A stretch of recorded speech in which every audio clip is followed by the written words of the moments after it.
विजयाबाबत अजूनही भागलेलं नाहीये, अजूनही पक्ष फोडायचेत, अजूनही आमदार आपल्याकडे वळवायचेत, अजूनही खासदार फोडायचेत आणि मगच इलेक्शनला सामोरं जायचंय असा पुढचा प्लॅन जो आहे तो भाजपाचा आहे का असा प्रश्न निर्माण झाला. नेमकं घडलंय काय? काँग्रेसचे मिलिंद देवारे फुटले आणि एकच स्फोट जो होता तो राज्याच्या राजकारणात झाला. कारण काँग्रेसमध्ये मिलिंद देवारे यांचं नाव मोठं होतं आणि त्यामुळे असा माणूस शिंदे गटामध्ये जाणं म्हणजे आता काँग्रेसमधील फोडाफोडीचा पाठ सुरू झालेला आहे का? अगोदरच क्लिअर होतं की काँग्रेस हा राष्ट्रीय लेवलचा पक्ष आहे, नॅशनल लेवलवर तो काम करतो आणि अशामध्ये काँग्रेसचं पक्ष आणि चिन्ह घेणं हे भाजपासाठी सोपं नाहीये.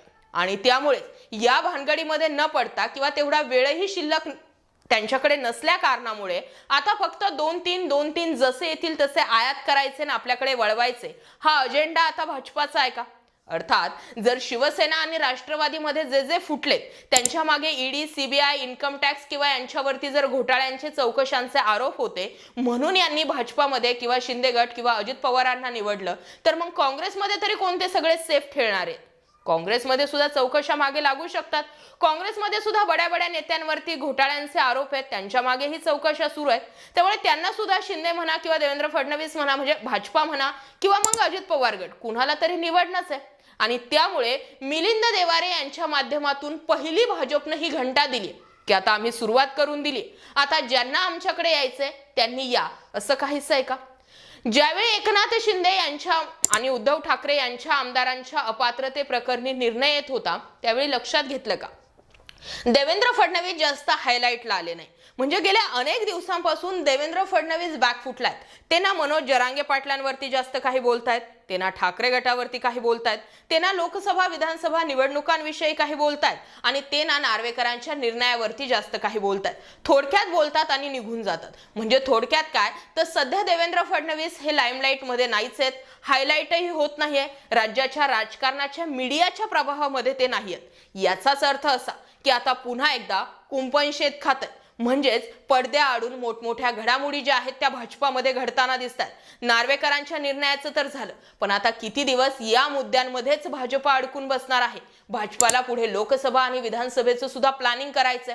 फोडाफोडीपर्यंत तर ठीक आहे, परंतु आता जनतेला सुद्धा त्यांना उत्तरं द्यायची. जनतेला उत्तर देणं यावेळी सहज शक्य होणार नाहीये. कोणत्या मतदारसंघामध्ये जाऊन हे कोणत्या पक्षाच्या विरुद्ध बोलणार आहेत सांगा बरं.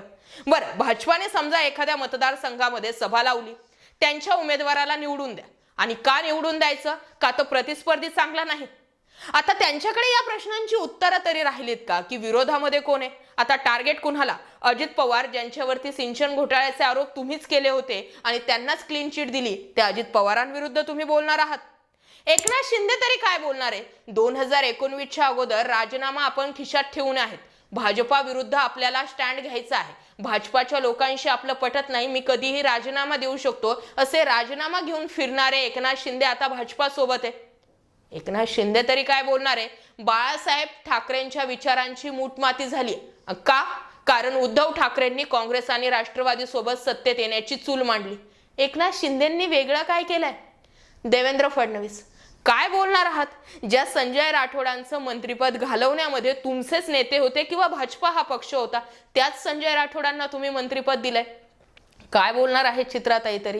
या सगळ्या राजकारणाचा जर एकंदरीत पाढा वाचला, ज्या भुजबळांना जेलवारी करवणारे सुद्धा तुम्हीच होते, त्यांच्या मागे चौकशा लावणारेही तुम्हीच होते, त्यांच्यावरती आरोप करणारेही तुम्हीच होते, आणि काय म्हणून आता तुम्ही जनतेसमोर जाणार आहात हा प्रश्न पडला नाहीये का?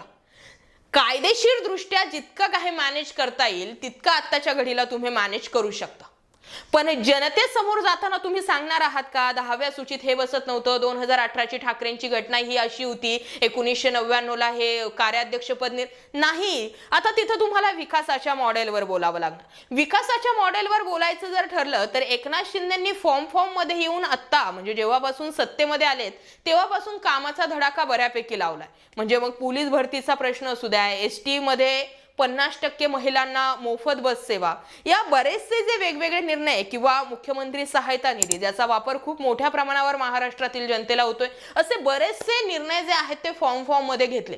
पण मग आता तुम्ही महायुतीचा मुख्यमंत्री पदाचा चेहरा म्हणून कुणाला प्रोजेक्ट करणार आहात?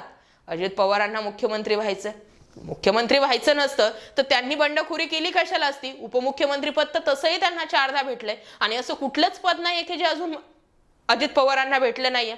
एकनाथ शिंदे 2.5 वर्षासाठी मुख्यमंत्री झाले. बरं, त्यांचं काम बघून त्यांना पुढे मुख्यमंत्री करायचं जर ठरवलं तर देवेंद्र फडणवीसांच्या हाताशी काय येणार आहे? एवढा सगळा खेळ सत्तेपायी, युगोपायी, अहंकारापायी मांडला, पण जर हाताशी काहीच पडलं नाही तर मग फडणवीसांचा उपयोग काय? भाजप पुन्हा एकदा म्हणजे महायुतीतील कोणत्या तरी व्यक्तीला मुख्यमंत्रीपदी बसवू शकतो किंवा देवेंद्र फडणवीसांना साईडलाईन सुद्धा करू शकतो, कारण भाजपा हायकमांडचं डोकं सांगता येत नाही. पण एकंदरीत जर बघितलं तर महाराष्ट्राच्या राजकारणामध्ये आताच्या घडीला, आता इथून पुढे जे होतं ते कायदेशीर दृष्ट्या होतं, आता जे होणार आहे ते फेस टू फेस होणार आहे. लोकांच्या बऱ्याचशा प्रश्नांची उत्तरं जी आहेत ते दोन्ही विरोधातील जे आहेत त्यांनाही द्यावे लागणार आहेत आणि सत्तेत जे आहेत त्यांना सुद्धा द्यावे लागणार आहेत. सध्याच्या घडीला असं झालंय की महाराष्ट्रासमोर राष्ट्रवादी, शिवसेना, भाजप आणि काँग्रेस यांच्या विरुद्ध एक कुठला ऑप्शन नाही. त्यामुळे अर्थात यांचेच काहीतरी, यांचे 40, त्यांचे 20, त्यांचे 50 असे घेऊन 2024ला जे आहे ती महाराष्ट्रामध्ये सत्ता येऊ शकते आणि असाच काहीसा मुख्यमंत्री निवडला जाऊ शकतो. लोकसभेचं गणित फिट आहे की भाजपा मोठ्या प्रमाणावरती बहुमत घेईल. त्याला कारण म्हणजे नरेंद्र मोदींचा चेहरा, केंद्रामध्ये होत असलेली कामं आणि अजूनही मोदींची क्रेज जी आहे ती कायम. पण सध्याच्या घडीला एकच लक्षात ठेवा, देवेंद्र फडणवीस बॅकफुटला आलेत असं दाखवतायत म्हणजे ते मीडिया समोर कमी आहेत आणि आतून जे आहेत ती त्यांची यंत्रणा जी आहे सक्रिय आहे. याचा अर्थ असा की भविष्यामध्ये एक आणखी मोठ्या बंडाचा पार्ट येऊ शकतो किंवा एक मोठा स्ट्रोक जो आहे तो भाजपाच्या माध्यमातून बसू शकतो. याबाबत तुमचं काय मत आहे? कमेंट सेक्शनला व्यक्त व्हा. एकंदरीत जर बघितलं तर सगळ्याच पक्षांना लोक कंटाळलेले आहेत. राजकारणाचा झालेला सगळा चिखल बघता या सगळ्या पक्षांच्या विरुद्ध एखादा स्ट्रॉंग लीडर कुणी उभा राहू शकतो का? कमेंट करा. नाव तर प्रकाश आंबेडकरांचंही येतंय, नाव तर मनोज जरांगे पाटलांचंही येतंय.